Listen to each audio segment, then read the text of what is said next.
Assalamualaikum student, hope you all are fine. Today it's lecture number 3 and we are going to start our next topic, that is 4.4 torque, that is torque. So first of all, let's see the definition of torque. The turning effect of force is called torque. When we started this chapter, as the name of the chapter is turning effect of forces, it means when we can turn or rotate an object by applying force, we can say that it is torque. We can say that it is torque. Now let's see, there is a term used in topic 4.4, rigid body. A body shape does not change by applying force is called the rigid body. Let's suppose we have a shape, this solid shape. When we apply a force on the solid shape, after applying a force, the shape will remain the same, like there is no change in this shape. It means that we can say that this body is rigid body. We can say if there is no change in shape after applying force, we can say the body is rigid body. Now let's come back to the original topic, torque. Let's understand the topic torque with the help of the example. Okay student, to make you understand torque easily, I am going to show you a little activity. Let's see, this is an object. When I apply the force on the center of this object, this point, the center of the object is known as center of mass. This point, the center of the object is known as center of mass. So when I will apply a force on the center of the mass, a body will move in a straight line. A body will move in a straight line. See, I applied a force here and the body will move in a straight line. Okay, so now see, if I applied a force, if I'm going to apply a force on any other point except the center of the mass, what will happen? Let's see what will happen. If I apply force here, see, now body is not moving in a straight line. What happened? Now body is moving in a rotational. Okay, now we can say that it is the rotational motion of a body. Again, if I apply a force on this point, what happened? A body will rotate. What happened? A body will rotate. So this rotational effect or this turning effect of an object is known as torque. Okay, I hope it is now clear to you. What happens when I apply a force on the center of the mass like this? A body will move in a straight line.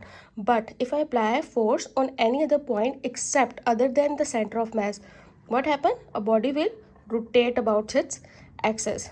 What happens? A body will rotate about its axis. So this rotational motion of a body of an object by applying a force is known as torque. Now let's come back. See, the turning effect of force is called torque. I hope now the definition of torque is clear to you, that we can say that the force produce a linear motion but torque produce a rotational motion in a body. Now see, torque produces rotational acceleration. It means when we apply torque on a body, on a specific body, this, it will rotate. Now see, torque depends on force and momentum. Torque depends on force and momentum. Now it is an important point for objective and for short answer. आपको ये objective या short में आ सकता है कि torque किन दो चीज़ों पे depend करती है या किन चीज़ों पे depend करती है, या on what factor torque depends. So answer is force and moment arm. Force is F and moment arm is L. Now you all know about force, but this moment arm term is new to you. Now let's see what is moment arm, but we will discuss it with the help of the example. Here is an example of door and it is spanner. Now firstly we will discuss about the door. Now in daily life we have seen that we can open a door by applying force on this handle. What happened? This point, this pivot point where door is attached, where door is fixed. We all know that कि हमारा door जो है वो एक point पे क्या होता है, fix होता है, connect होता है, this point.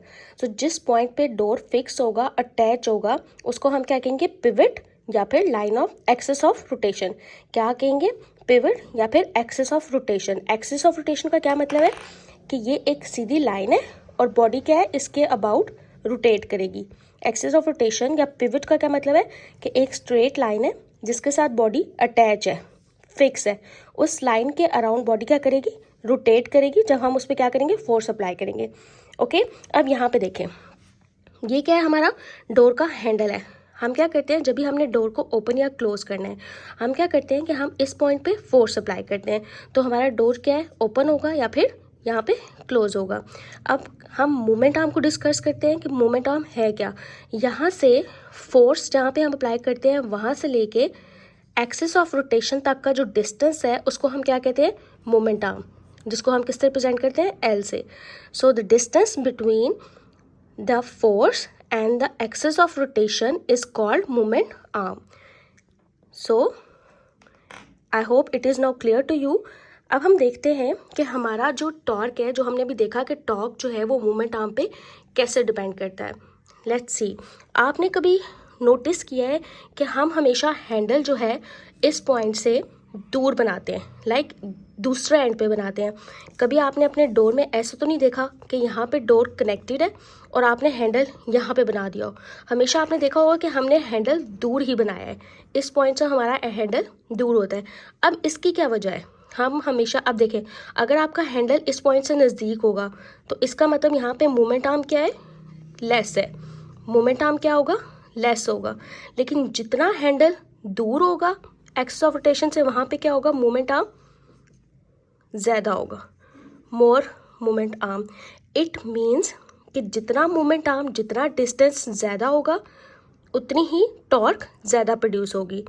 I hope it is clear. जितना हम हैंडल और इस एक्सिस ऑफ रोटेशन का डिस्टेंस ज़्यादा रखेंगे मतलब उतना मोमेंट आर्म ज़्यादा है, और जितना ही किसी बॉडी का मोमेंट आर्म या लेंथ ज़्यादा होगी उस बॉडी में जो टर्निंग इफेक्ट या रोटेशन है वो क्या होगी, ज़्यादा प्रोड्यूस होगी।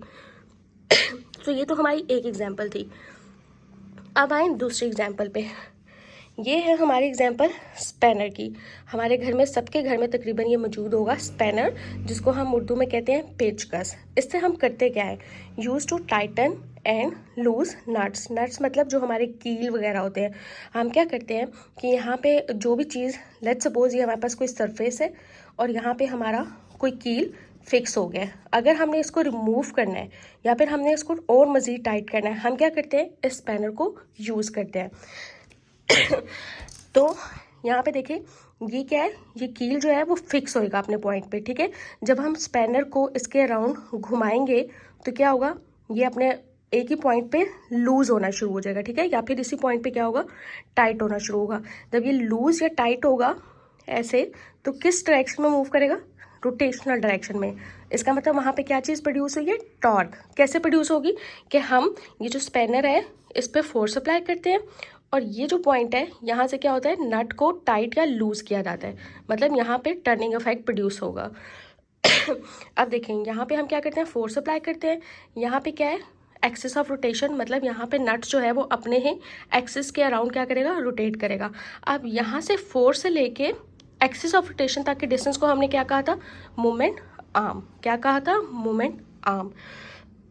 अब अक्सर आपने घरों में नोटिस किया होगा कि अगर आप लोग कोई कील निकाल रहे हैं अपनी जगह से, उसको ऐसे रिमूव कर रहे हैं, लेकिन वो इतना टाइट है कि वो निकल नहीं रहा, तो हम क्या करते हैं कि ये पेचकस छोटा है या फिर ये स्पैनर छोटा है, हम उससे ज़्यादा लेंथ का स्पैनर लेकर आते हैं। क्यों लेकर आते हैं, देखें, अगर तो ये हम यहाँ पे एक और ड्रॉ कर लेते हैं साथ थोड़ा, जिसकी लेंथ शॉर्ट हो। अब इसका मोमेंट आर्म क्या होगा, इसके मुकाबले में कम होगा। अब कुछ जो हमारे नट्स होते हैं वो इतने टाइट होते हैं कि वो इस छोटी लेंथ के स्पैनर के साथ रिमूव नहीं होते, तो हम क्या करते हैं, हम एक बड़ी लेंथ का स्पैनर यूज़ करते हैं। क्यों, क्योंकि जितना मोमेंट आर्म ज़्यादा होगा उतनी ही टॉर्क ज़्यादा होगी, उतनी ही टॉर्क ज़्यादा प्रोड्यूस होगी। टॉर्क ज़्यादा प्रोड्यूस होगी मतलब हम जो फोर्स अप्लाई करेंगे वो डबल होके या वो और ज़्यादा होके इस नट को रिमूव करने के लिए मल्टीप्लाई हो जाएगी, मतलब ज़्यादा हो जाएगी। वो अपना टर्निंग इफेक्ट जो है वो उतना ही इंक्रीज कर लेगा। Short spanner mean short moment arm, less force, less torque, and long spanner mean ज़्यादा आपका मोमेंट आर्म है, मतलब ज़्यादा टॉर्क है and it is easy to remove nut. Now I hope कि यहाँ पे जो हमने 2 पॉइंट्स डिस्कस किए थे कि टॉर्क जो है वो डिपेंड करता है फोर्स पे और मोमेंट आर्म पे, वो with the help of these examples आपको क्लियर हो गए होंगे कि जितनी हम फोर्स एक तो ज़्यादा लगाएंगे तो ज़्यादा मूव करेगा, हमारी ज़्यादा टॉर्क प्रोड्यूस होगी, और दूसरा जितना ही स्पैनर लंबा होगा, जितनी उसकी लेंथ ज़्यादा होगी उतना ज़्यादा मोमेंट आर्म और उतनी ज़्यादा टॉर्क। सो हम कह सकते हैं कि टॉर्क हमारा डायरेक्टली प्रोपोर्शनल है फोर्स के। ये हम किस लिए यूज़ करते हैं? डायरेक्टली प्रोपोर्शनल, मतलब अगर फोर्स ज़्यादा तो टॉर्क ज़्यादा, और टॉर्क जो है वो हमारा डायरेक्टली प्रोपोर्शनल है किसके? मोमेंट आर्म के। मतलब जितनी लेंथ या मोमेंट आर्म ज़्यादा उतना ही टॉर्क प्रोड्यूस ज़्यादा होगा। अब हम इसको कैसे लिख सकते हैं इन दोनों को कंबाइन करके? Torque is equals to force multiply by length. तो हमारे पास मैथमेटिकली टॉर्क का क्या फॉर्मूला आया? Torque is equals to force into length. अब हम इसको रीड कैसे करेंगे? जहाँ पे मल्टीप्लिकेशन का साइन है उसको हम क्या कहते हैं? प्रोडक्ट। क्या कहते हैं कि दो चीज़ों का क्या हो रहा है? प्रोडक्ट हो रहा है। और यहाँ पे कौन सी दो चीज़ों का प्रोडक्ट हो रहा है? कौन सी दो क्वांटिटीज़ का प्रोडक्ट हम ले रहे हैं? Product of force and moment arm. So we can say that torque is the product of force and moment arm. Torque is equals to F into L. Students, एक एग्जाम्पल मैं आपको बता देती हूँ, मैं आपको शो करके बता देती हूँ ताकि आपके लिए थोड़ा और आसान हो जाए कि टॉर्क जो है वो फोर्स पे कैसे डिपेंड करती है। मतलब अगर हम फोर्स ज़्यादा लगाएंगे तो टॉर्क कैसे ज़्यादा प्रोड्यूस होगी। लेट्स सी, ये हमारे पास एक ऑब्जेक्ट है। हम क्या करेंगे? अगर मैं इस पर फोर्स अप्लाई करती हूँ लाइक इस डायरेक्शन में, ठीक है, मैं इस पर फोर्स लगाती हूँ बस इतनी सी, तो आपने देखा कि इसमें ये टर्निंग रोटेशन प्रोड्यूस हुई, मतलब टॉर्क प्रोड्यूस हुई, और बस यहाँ इससे लेके यहाँ तक प्रोड्यूस हुई। बट अगर मैं और ज़रा ज़्यादा ज़ोर से इसको पुश करूँ या मतलब ज़्यादा इस पर फोर्स लगाऊँ, नाउ सी, अगर मैं इस पर और ज़्यादा फोर्स प्रोड्यूस कर रही हूँ तो पहले ये सिर्फ यहाँ तक आया था, बट अब ये और ज़्यादा प्रोड्यूस यहाँ तक आ गई, मतलब इसने और ज़्यादा टॉर्क प्रोड्यूस हुआ, और ज़्यादा रोटेट हुआ। अब अगेन अगर मैं पहले से भी ज़्यादा इस पर फोर्स लगाऊं तो ये देखें ये कितनी दफ़ा ऐसे रोटेट हुआ। मतलब जैसे ही मैंने फोर्स ज़्यादा लगाना शुरू की, इसमें रोटेशन क्या होगी? ज़्यादा प्रोड्यूस होना शुरू हो जाएगी। सो ये जो हमारा पॉइंट है कि टॉर्क जो है वो फोर्स पे डिपेंड करता है, वो अब क्लियर हो चुका होगा कि जितनी ज़्यादा आप फोर्स लगाते जाएंगे उतना ही कोई ऑब्जेक्ट, जैसे ये ऑब्जेक्ट यहाँ पे पड़ा हुआ है, जैसे मैंने फोर्स लगाई उतनी ही ज़्यादा इसमें क्या होगी? रोटेशन प्रोड्यूस होगी। आई होप कि अब आपको ये दोनों पॉइंट्स मूवमेंट। अब हम इसका यूनिट देख लेते हैं। यूनिट में क्या है? इसका फॉर्मूला देखें, torque is equals to force into length. Force का यूनिट क्या होगा? न्यूटन, और लेंथ का हमारे पास यूनिट क्या होता है? मीटर। लेंथ को हम किस में मेजर करते हैं? ऐसा यूनिट मीटर। तो फोर्स की जगह पे आ जाएगा न्यूटन और लेंथ की जगह पे क्या आ जाएगा? Metre. So the unit of torque is newton metre. टॉर्क को हम कैसे यूनिट को रीड करेंगे? Newton metre. सो इस टॉपिक में आपने क्या करना है?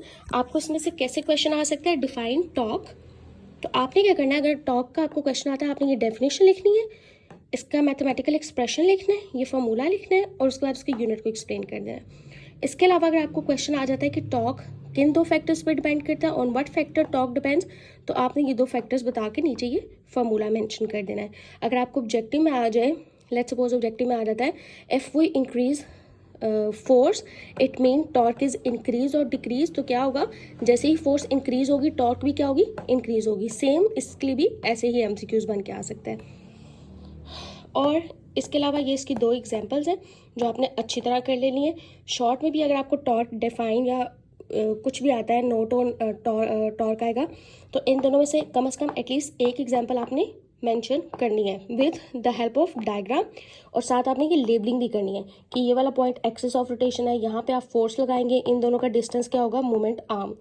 सिमिलरली अगर आपको टॉर्क लॉन्ग में आ जाता है कि right a note on torque, तो फिर आपने डेफिनेशन, इसके फैक्टर्स, मैथमेटिकल एक्सप्रेशन, यूनिट और इन एग्जाम्पल्स को डायग्राम के साथ ड्रॉ करके एक्सप्लेन भी करना है। और बुक में आपकी ये रिजिड बॉडी की डेफिनेशन लिखी हुई है, इसको भी आप एक दफ़ा रीड कर लें कि रिजिड बॉडी है क्या। ये अलग से आपको शॉर्ट में आ सकती है, डिफाइन रिजिड बॉडी। तो आपने ये डेफिनेशन लिखनी है और साथ आप ये एग्जांपल बना दें कि फोर्स अप्लाई करने के बाद भी किसी बॉडी की शेप चेंज नहीं हो रही। I hope now it is clear to you, torque is clear to you. If there is any confusion you can ask me students. Thank you so much.